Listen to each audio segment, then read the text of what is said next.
Alors pour la lettre G, justement, on parlait d'éclosion. Maintenant, on va peut-être parler d'épanouissement. La lettre G, c'est très simple. C'est pour grandir. C'est le mot grandir. Du coup, j'ai une question très courte. À ton avis, est-ce que la philosophie peut aider les enfants à grandir? Je dirais même que c'est son objectif fondamental, quoi.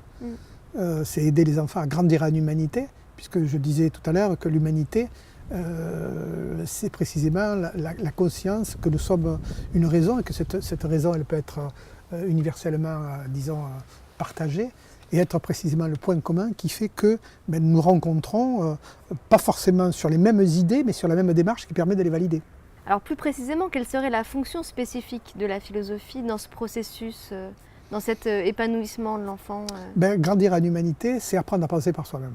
D'accord, donc ce serait de l'autonomie, ce serait une acquisition d'autonomie intellectuelle? C'est ça, sachant que penser par soi-même n'est pas penser tout seul, puisque précisément on utilise la discussion, et que penser par soi-même, c'est penser avec les autres, souvent d'ailleurs penser contre les autres, et c'est l'intérêt de l'objection comme cadeau intellectuel, et c'est souvent, et même très souvent, penser contre soi.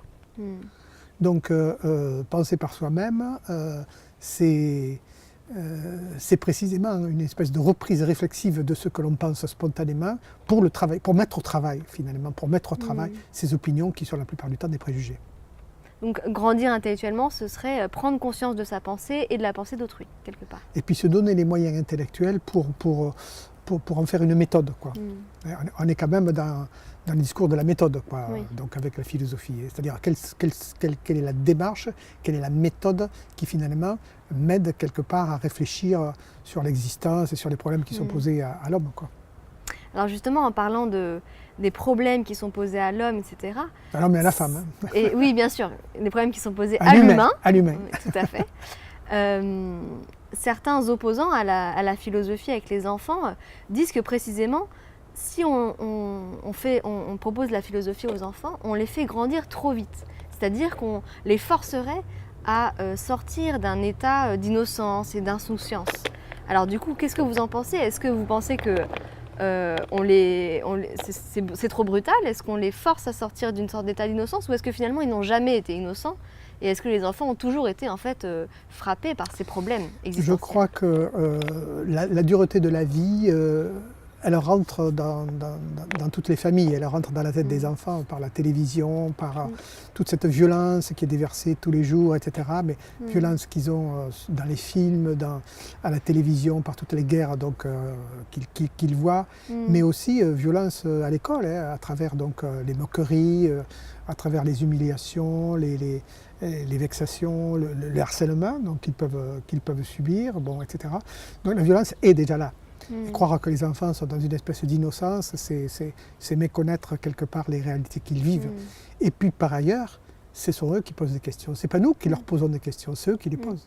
Ce qui prouve bien qu'ils ne vivent pas dans une sorte de bulle étanche aux grandes questions qui taraudent. Mais les questions sont là. C'est très intéressant de voir entre 4 et 6 ans. Le problème de la mort, il arrive finalement, disons, en moyenne section.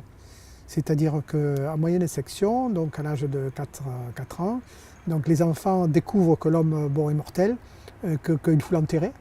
Donc les problèmes existentiels fondamentaux, ils sont là et les enfants, disons, les posent. Mais ils les posent pour les gens qui savent les entendre et qui ne se disent pas, c'est des questions, ils ont assez de temps comme ça pour pouvoir y réfléchir. C'est des questions d'adultes, ce n'est pas des questions d'enfants. C'est trop compliqué pour eux.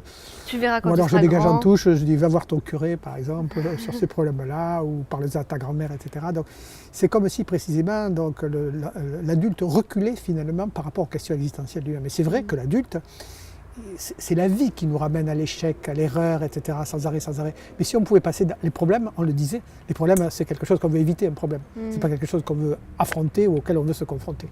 Et les enfants, eux, ils se confrontent aux questions fondamentales. Donc à nous de les accompagner pour qu'ils trouvent progressivement, avec des outils intellectuels, les réponses aux questions qu'ils se posent. Pour pouvoir grandir plus sereinement, du coup. Absolument. Oui.